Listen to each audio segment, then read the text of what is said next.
So hello everyone, welcome back to our YouTube channel Sarkari Cafe Official. तो दोस्तों, आज था आपका स्टार्टिंग डेट फेज़ 12 एग्जामिनेशन का। 20 तारीख का आज पहला शिफ्ट समाप्त हो चुका है दोस्तों। थोड़ा सा लेट हो चुका है वीडियो लाने में, क्योंकि क्वेश्चन को कलेक्ट करने में थोड़ा सा दिक्कत हो रही थी, इसीलिए थोड़ा सा लेट ही सही, लेकिन मैंने सारे क्वेश्चंस को यहाँ पर लेके आया है जो भी आपके एग्जामिनेशन में रियल क्वेश्चन आपके पूछे गए हैं। ठीक है, ये इसलिए मैं बता रहा हूँ आपको, ताकि आपको एक आइडिया मिल सके कि कौन कौन से टॉपिक्स के क्वेश्चन आपको आ रहे हैं।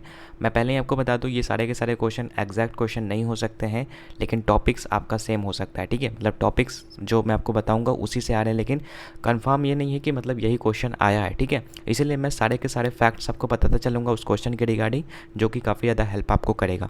तो चलिए दोस्तों, वीडियो को हम लोग शुरू करते हैं एंड जो भी क्वेश्चन पूछे गए हैं आपके, उसको हम लोग डिस्कस करते हैं। ठीक है, तो देखिए, सबसे पहला क्वेश्चन आपका है, मैंने बाइलिंगुअल में आपका लेके आया ताकि सभी बच्चों को यहाँ पर समझ में आए। ठीक है, यहाँ पर पहला क्वेश्चन है, the battle of Kannauj was fought between which two historical figures.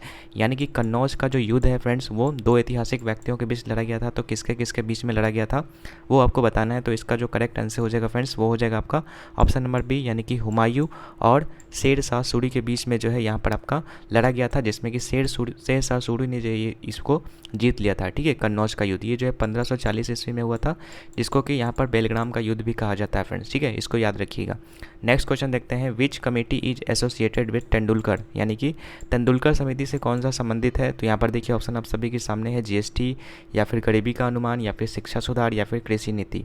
तो करेक्ट आंसर हो जाएगा फ्रेंड्स ऑप्शन नंबर बी, यानी कि गरीबी का अनुमान लगाने के लिए जो है तेंदुलकर समिति का मतलब गठन किया गया था। ये आपका लगभग 10वीं पंचवर्षीय योजना जब आपका हुआ था, उस समय आपका ये गठन किया गया था फ्रेंड्स। ठीक है, तो याद रखिएगा, तेंदुलकर समिति गरीबी का अनुमान लगाने के लिए आपका जो है गठित किया गया था। नेक्स्ट क्वेश्चन है, what is the primary objective of the Ujjwala योजना। यानी कि उज्ज्वला योजना से क्वेश्चन आया था फ्रेंड्स कि उज्ज्वला योजना का मुख्य उद्देश्य क्या है। मतलब एग्जैक्ट ये क्वेश्चन नहीं था, लेकिन उज्ज्वला योजना से आया था, तो मैंने ये क्वेश्चन बना दिया, लेकिन मैं एक्स्ट्रा फैक्ट भी आपको बताता चलूँगा। सबसे पहले इसका आंसर जान लीजिए। उज्ज्वला योजना का मुख्य उद्देश्य था फ्रेंड्स महिला सशक्तिकरण को बढ़ावा देना। यानी कि इसके अंतर्गत क्या किया था, तो महिलाओं को एलपीजी कनेक्शन का वितरण किया गया था।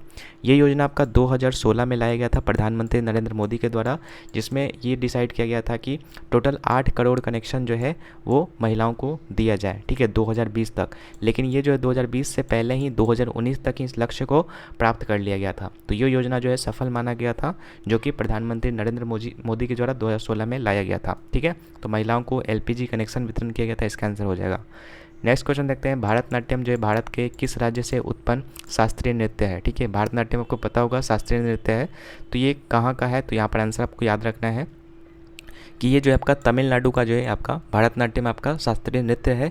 इसके बारे में एक्स्ट्रा फैक्ट आप याद रखिएगा, ये 2000 वर्ष से भी पुराना आपका जो है ये नृत्य है। ठीक है, मतलब शास्त्रीय नृत्य है जो कि मंदिरों में किया जाता था। ठीक है, महिलाओं के द्वारा। ठीक है, इसमें आपको एक्सपोनेंट भी याद रखना है कि मेन एक्सपोनेंट कौन कौन से थे।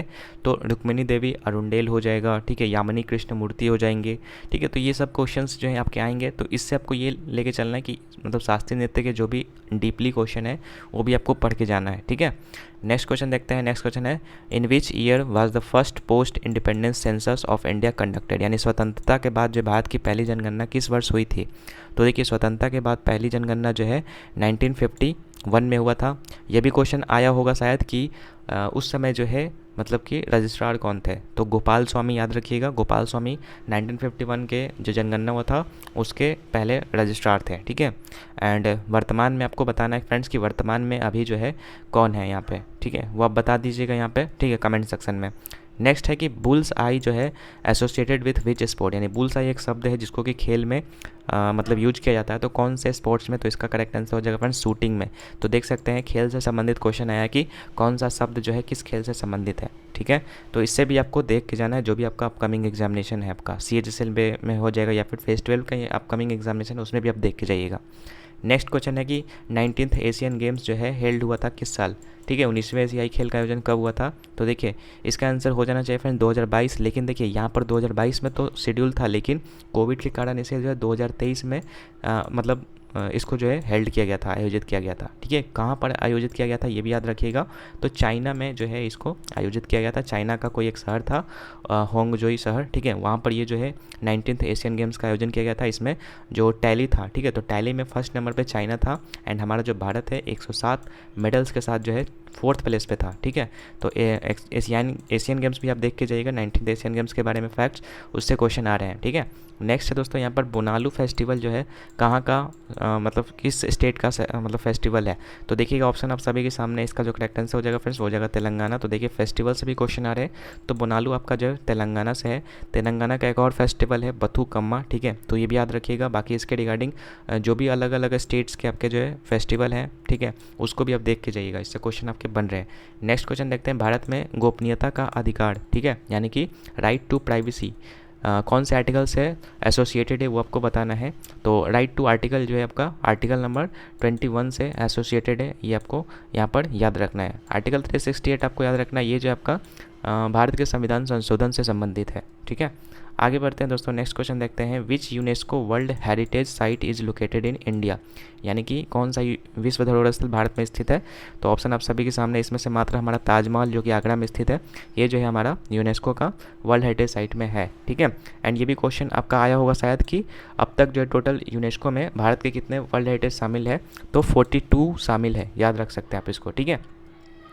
नेक्स्ट क्वेश्चन देखते हैं, which dynasty ruled Delhi before Mughal empire. तो देखिए यहाँ पर साम्राज्य से संबंधित क्वेश्चन आता है कि किस वंश के संस्थापक जो है कौन है और मतलब कि उनका कालक्रम क्या है। तो इसको भी आप याद करके जाइएगा। यहाँ पर क्वेश्चन पूछा था कि दिल्ली पर किस वंश का शासन था मुगल साम्राज्य से पहले, तो याद रखिएगा लोधी वंश का यहाँ पर जो है शासन था, ठीक है। ये भी क्वेश्चन आ सकता है कि लोधी के जो संस्थापक थे, लोधी वंश का संस्थापक तो कौन थे, तो बहलोल लोधी थे, ठीक है।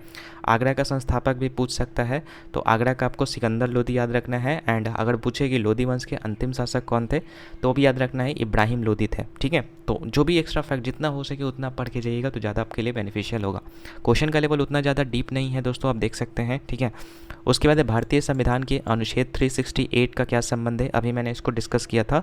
तो ये आपका जो है आपका संबंधित था किससे संबंधित था, अमेंडमेंट से, यानी कि संशोधन से। संविधान में संशोधन करना है तो आर्टिकल 368, ठीक है। ये पार्ट 20 से रिलेटेड है फ्रेंड्स, ये भी याद रखिएगा आप सभी लोग।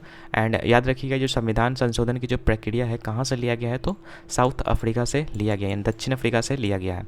नेक्स्ट क्वेश्चन देखते हैं दोस्तों, नेक्स्ट क्वेश्चन है, हेडस्पीच की लड़ाई जो है सिकंदर महान ने किस राजा के खिलाफ लड़ी थी। तो हेडस्पीच का युद्ध जो है आपको याद होना चाहिए, काफ़ी पॉपुलर क्वेश्चन है।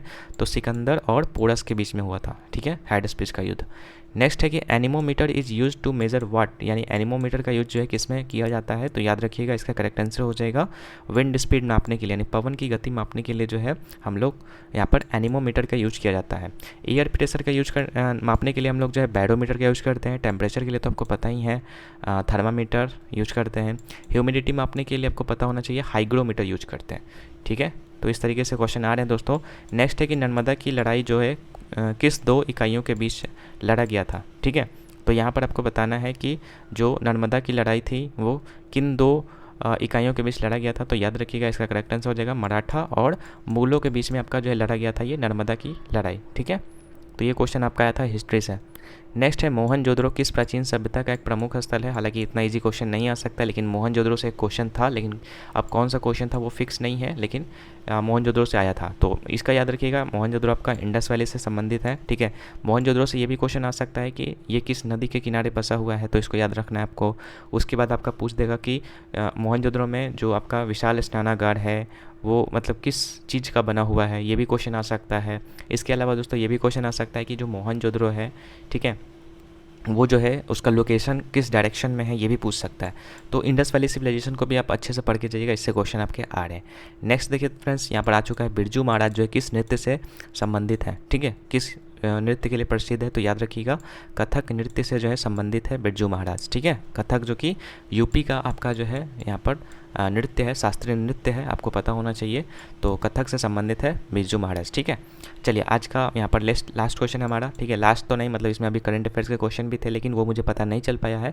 लेकिन शाम को मैं एक और वीडियो लाऊंगा जिसमें कि मैं कंप्लीट शिफ्ट का जो है क्वेश्चन मैं डिस्कस करूँगा। शाम को 8-9 बजे वो वीडियो आपको मिलेंगी, ठीक है। तो उसके लिए आप उस वीडियो को देख लीजिएगा, ठीक है। तो यहाँ पर बोला है कि भारत में जो प्रोजेक्ट लायन है, ठीक है, इसका मुख्य फोकस क्या था। तो इसका मुख्य फोकस था फ्रेंड्स कि जो एशियाई शेरों हैं उसका संरक्षण किया जाए। प्रोजेक्ट लायन जो है आपका 2020 या फिर 22 में स्टार्ट किया गया था फ्रेंड्स, ठीक है। और उसमें जो एशियाई शेरों का संरक्षण के बारे में बात किया गया था फ्रेंड्स, ठीक है। यहाँ पे याद रखिएगा। तो ये टोटल जो भी क्वेश्चंस थे आज आए उसको मैंने यहाँ पर डिस्कस किया। हालांकि देखिए 100% कन्फर्म यहाँ पर क्वेश्चन नहीं है, मेमोरी बेस्ड क्वेश्चन है जो कि एस्पिरेंट्स के द्वारा जो है बताया गया है। वो मैं सारे के सारे क्वेश्चंस को डिस्कस कर चुका हूँ यहाँ पे, ठीक है। बाकी ये वीडियो आपको कैसी लगी है आप लोग मुझे कमेंट सेक्शन में जरूर बताइएगा, ठीक है। एंड शाम को जरूर जुड़िएगा, फेज 12 का मैं जितना भी आज शिफ्ट में जितने भी क्वेश्चन पूछे गए हैं जीके के उसको मैं डिस्कस करूँगा शाम को, तो उसमें भी आप जरूर जुड़िएगा। बाकी वीडियो अगर हेल्पफुल लगी तो अपने दोस्तों के साथ शेयर कर दीजिएगा। इस वीडियो को यहीं पर रखते हैं फ्रेंड्स, मिलते हैं आपसे किसी और नए वीडियो में, तब तक के लिए गुड बाय।